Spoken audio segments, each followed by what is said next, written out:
फिलहाल India versus England की दमदार पारी देखने को मिल रही है क्योंकि जो टेस्ट मैच है वो बहुत ही रोमांचक मोड़ ले चुका है। ऐसे में मेरे साथ अभी आकर्ष मौजूद हैं जो बहुत ही बारीकी से क्रिकेट देखते हैं, बहुत बड़े फ़ैन भी हैं क्रिकेट के और फॉलो भी करते हैं।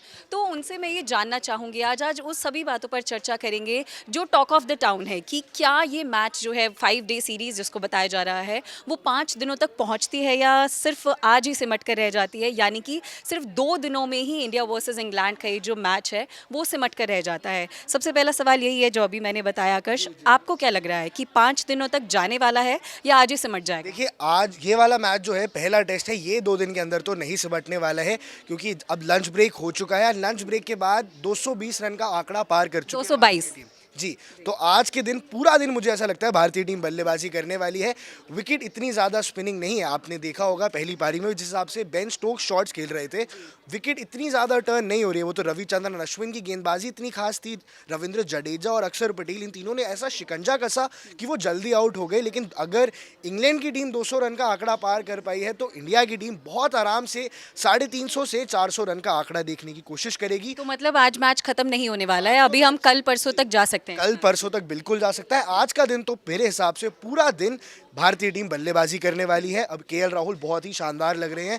यशस्वी जायसवाल हालांकि आउट हो गए, 80 रन की शानदार पारी खेली उन्होंने, बट इंडिया की बैटिंग इतनी स्ट्रांग है क्योंकि आप देखिए गहराई कितनी है। रविचंद्रन अश्विन के भी टेस्ट मैच में शतक है, अक्षर पटेल, रविंद्र जडेजा, ऑलराउंडर से भरी हुई है ये टीम। तो आकर्ष, जैसे हम बल्लेबाजों की बात कर रहे हैं तो यशस्वी जायसवाल पे बहुत ज़्यादा दामदार टिका हुआ था कि वो इस मैच को बहुत आगे तक ले जाएंगे, लेकिन अब वो आउट हो गए हैं। तो अब नेक्स्ट कौन है जिन पर हम भरोसा कर सकते हैं कि ये प्लेयर्स आते हैं तो हम एक अच्छी पारी खेल के दिखाएंगे? केएल राहुल तो खेल ही रहे हैं 55 रन पर, और केएल राहुल ज़्यादा मंजे हुए खिलाड़ी हैं। यशस्वी जायसवाल अटैकिंग क्रिकेट खेल रहे थे, मैं उनकी गलती नहीं मानूंगा क्योंकि उन्होंने 80 रन जो बनाए वो बहुत तेज़ी रन से बनाए, 100 से ऊपर के स्ट्राइक रेट से बनाए, और टेस्ट क्रिकेट में ये देखा नहीं जाता है। तो ये जो ओपनिंग करते हुए उन्होंने इतनी ताबड़तोड़ बल्लेबाजी करी है, इसके चलते भारत को एक बहुत बड़ी स्टार्ट मिली है।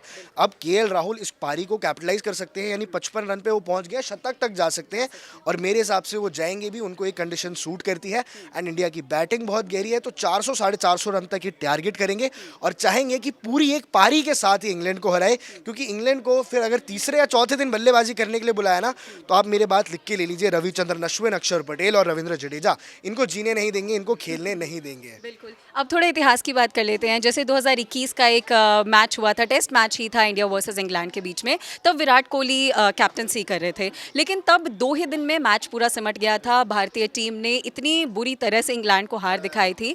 इस बार रोहित शर्मा की कैप्टनसी है, क्या फ़र्क देखने को मिल रहा है विराट कोहली की कैप्टनसी में और रोहित शर्मा की कैप्टनसी में? और इसके साथ इंक्लूडेड क्वेश्चन ये है कि तब 2 दिन में मैच खत्म हो गया था, बट अब कहीं ना कहीं जैसे आप भी कह रहे हैं कि लग रहा है कि 5 दिन तक ये मैच जा सकता है, तो क्या कुछ फ़र्क है? 4 दिन तक तो क्या कुछ फ़र्क है दोनों की कप्तानी में? देखिए, फ़र्क ये है कि पहले तो इस बार जो विकेट बनाई है ना, ये थोड़ी बैटिंग विकेट है। मैं आपको बताता हूँ, 2021-22 में जब इंडिया के अंदर टर्निंग विकेट्स बनाने लग गए थे तो बहुत ज़्यादा ना बाहर की तरफ से प्रेशर आ रहा था, बहुत क्रिटिसिज्म मिल रहा था कि यार ये तो 2 दिन में टेस्ट मैच खत्म हो रहा है। लेकिन अभी साउथ अफ्रीका के अंदर 2 दिन में टेस्ट मैच खत्म हुआ, किसी ने कुछ नहीं बोला। टर्निंग विकेट थोड़ी कम है, उतनी ज़्यादा नहीं घूम रही है, बिल्कुल ही 200 रन पे आउट नहीं हो रहे हैं, लेकिन अभी भी विकेट में स्पिन है। At the end of the day है तो ये भारतीय मिट्टी, यहाँ गेंद घूमती ही घूमती है, तो अगर वो गेंद घूमेगी तो विदेशी बल्लेबाजों को परेशानी आएगी ही। इंग्लैंड के बल्लेबाज कभी भी स्पिन इतना अच्छा नहीं खेल पाए हैं। बेन स्टोक्स के अलावा पहली पारी में भी कोई अच्छे से स्पिन को खेल नहीं पा रहा था। मतलब भारतीय टीम का एक मास्टर स्ट्रोक है जो जिस तरीके से वो गेंदबाजी करते हैं, स्पिन बॉल डालते हैं, और सामने जो भी टीम होती है फॉरेन की, इंग्लैंड, साउथ अफ्रीका, हम किसी की भी बात करें तो वो डर जाते हैं कहीं ना कहीं हमारे बॉलर से। बिल्कुल बिल्कुल वो डर जाते हैं हमारे बॉलर से। और अब ये होने वाला है कि बॉल टर्न करेगी, मैच फंसेगा। आगे वाले टेस्ट मैचेस में, जो बाकी टेस्ट मैचेस आने वाले हैं, उसमें भी एवरेज देखिए इंग्लैंड 200, 250 और मैक्सिमम 300, इससे ऊपर किसी भी पारी में वो बना नहीं पाएंगे। इसीलिए ये मैच 3-4 दिन में खत्म हो जाता है। मैच 5 दिन चलता है जब चारों पारियां हों और ऑन एन एवरेज 250-300 रन बने। बट अभी देखिए, टक्कर का मुकाबला अगर हो तो होता है, लेकिन ये मुझे लग रहा है शुरुआत से ही एक तरफा मुकाबला हमें देखने को मिल रहा है। इंडिया के अंदर पिछले 3 से 4 साल से जब भी होम टेस्ट मैच होता है तो एक तरफा मुकाबला ही देखने को मिलता है। इंडिया का टेस्ट रेन नहीं है। ऐसे ही नहीं, हम 2 बार WTC फाइनल में पहुंचे, हालांकि जीते नहीं दोनों बार, पर इस बार भी हम होम सीजन में तो पूरे तरीके से डोमिनेट करने वाले हैं। चलिए, गेंदबाजों की अभी आपने बात की, तो जिस तरीके से मोहम्मद सिराज बहुत ज़्यादा चर्चाओं में रहे, साउथ अफ्रीका में जो उन्होंने पारी खेली उसकी बहुत ही चर्चाएं हुई और काफ़ी सराहना भी मिली उन्हें। तो अब जो दारोमदार है वो किन गेंदबाजों पर टिका है? क्योंकि जसप्रीत बुमराह है, मोहम्मद सिराज है, लेकिन इनके अलावा आपको क्या लगता है, या फिर इनको इंक्लूड करके भी कौन वो गेंदबाज हो सकते हैं जिनको देखकर इंग्लैंड की टीम थर-थर कांपने लगे? देखिए, इंग्लैंड ना फास्ट बॉलर से इंडिया के अंदर थर-थर नहीं कांपेगी। मोहम्मद सिराज बहुत शानदार गेंदबाज है, लेकिन उनकी गेंदबाजी का रोल ज़्यादा रहेगा जब इंग्लैंड में होंगे, साउथ अफ्रीका में होंगे, जैसे अभी उन्होंने विकेट ली। वैसे ही जसप्रीत बुमराह का भी नई गेंद के साथ मैंने कल भी मैच में देखा, बहुत ही आसानी से खेल पा रहे थे इंग्लैंड बल्लेबाज, क्योंकि पेस ज़्यादा नहीं है। लेकिन वहीं जब स्पिन आएंगे ना, तो स्पिन किंग रविचंद्रन अश्विन, मैं आपको बता दूं, मौजूदा क्रिकेटर जितने भी खेल रहे हैं उसमें सेकंड हाईएस्ट विकेट टेकर है, थर्ड हाईएस्ट माफ कीजिए, जेम्स एंडरसन, नेथन लायन, तीसरे नंबर पे आते हैं रविचंद्रन अश्विन। 500 टेस्ट विकेट्स के बहुत करीब है और बड़ा कीर्तिमान ये बहुत जल्द रचने वाले हैं। इसी सीरीज में मुझे लगता है ये कीर्तिमान ये रच देंगे, और अश्विन से बच के रहना बहुत मुश्किल है। ये ना इतनी बार 5 विकेट हॉल ले जाते हैं, पता भी नहीं चलता किसी को, इतने सालों से खेल रहे हैं। 500 तूफान की तरह आते हैं, बॉल फेंकते हैं और गायब हो जाते हैं। गायब हो जाते हैं। और रविंद्र जडेजा और अक्षर पटेल, इंडिया के अंदर ये फायदा मिलता है, आप 3 स्पिनर खिला सकते हैं। साउथ अफ्रीका की पिच पे, न्यूजीलैंड की पिच पे, इंग्लैंड की पिच पे आप 3 स्पिनर नहीं खिला सकते, पर ये तो भारत है। सब कॉन्टिनेंट के अंदर भारत, पाकिस्तान, श्रीलंका, बांग्लादेश, आप 3 स्पिनर खिला सकते हैं, और इंडिया की यही स्ट्रेंथ है। ये 3 स्पिनर खिलाएंगे, तीनों स्पिनर बैटिंग भी करके देंगे, तो ये सिर्फ ये 3 स्पिनर खेलना ही इतना मुश्किल होने वाला है ना इंग्लैंड के बल्लेबाजों को, कि आप मेरे से लिख के ले स्पिनर्स के हाथ में सिर्फ गेंदबाजी नहीं है, बल्लेबाजी भी है। बल्लेबाजी भी है जी। तो ये 3 स्पिनर्स पे पूरा दारोमदार रहेगा, लेकिन सिराज और बुमराह दोनों अच्छी गेंदबाजी कर रहे हैं। बीच बीच में जो पुरानी गेंद से जब थोड़ी बहुत रिवर्स स्विंग होने लग जाती है, तब भी विकेट चटका के दे रहे हैं, तो इनके लिए भी एक अच्छा रोल रहेगा, लेकिन डोमिनेंस पूरी तरह से दबाव रहेगा स्पिनर्स का। तो जिस तरीके से आप इतने बड़े फैन हैं क्रिकेट के, इतना फॉलो करते हैं, आप किसको फॉलो कर रहे हैं इस मैच के दौरान कि मैं इसको देखना पसंद करता हूं, या इसका ये जो खिलाड़ी है ये मुझे काफ़ी ज़्यादा पसंद है, या मोटिवेट करता है इन एनी सेंस? मैं ना यशस्वी जायसवाल की आपको एक कहानी बताता हूँ। यशस्वी जायसवाल मात्र जब 19 वर्षीय थे ना, तब वो इंडिया ए की तरफ आ चुके थे, इंडिया अंडर 19 टीम में खेल रहे थे।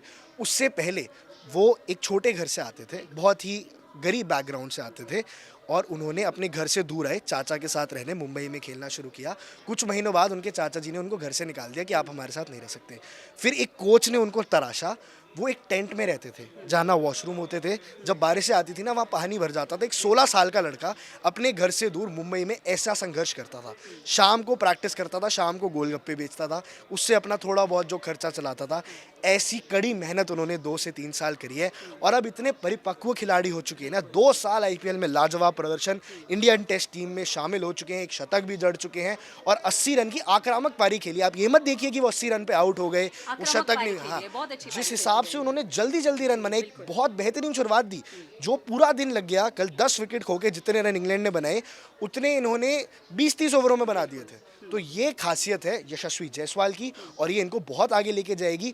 और अब देखिए 3, 4, 5 साल बाद विराट कोहली, रोहित शर्मा रिटायर होंगे, तब ओपनिंग कौन करेगा? यशस्वी जायसवाल से तो बड़ा नाम मतलब कि भारतीय टीम का जो फ्यूचर है वो सिक्योर है, जो यंग प्लेयर्स आ रहे हैं उन पर पूरा भरोसा किया जा सकता है कि ये भारतीय क्रिकेट टीम का जो परचम अभी लहरा रहा है वो फ्यूचर में भी लहराता रहेगा। और यशस्वी जायसवाल ना लेफ्ट हैंड खिलाड़ी हैं। शिखर धवन के बाद से कोई भी लेफ्ट हैंड ओपनर हमारे पास आया नहीं है, और शुभमन गिल के साथ अगर इनकी जोड़ी सेट हो जाए, तो आने वाला कल इंडियन क्रिकेट के लिए अगले विराट और रोहित हो सकते हैं। अगले विराट और रोहित, अभी कहना थोड़ा जल्दी है, क्योंकि विराट और रोहित ने जो अचीव किया है ना, वो पहुंचने के लिए भी अभी बहुत कुछ करना है, लेकिन क्षमता दिख रही है। बिल्कुल। चलिए, बहुत बहुत शुक्रिया इतनी डिटेल्ड हमसे बातचीत करने के लिए। तो ये आकर्ष थे जिन्होंने बहुत ही डिटेल्ड तरीके से बताया कि किस तरीके से इंडिया वर्सेस इंग्लैंड का ये जो टेस्ट क्रिकेट मैच है ये चल रहा है। अभी 3 दिन 4 दिन तक ये मैच खिंच सकता है। आपकी क्या राय है इस पूरी डिस्कशन पर, चर्चा पर, और आपको क्या लग रहा है कि भारतीय क्रिकेट टीम और इंग्लैंड का जो मैच है आज ही खत्म हो जाएगा या कल परसों तक देखने को मिलेगा, और भारतीय क्रिकेट टीम किस तरीके से प्रदर्शन कर रही है? हमें कॉमेंट करके ज़रूर बताइएगा।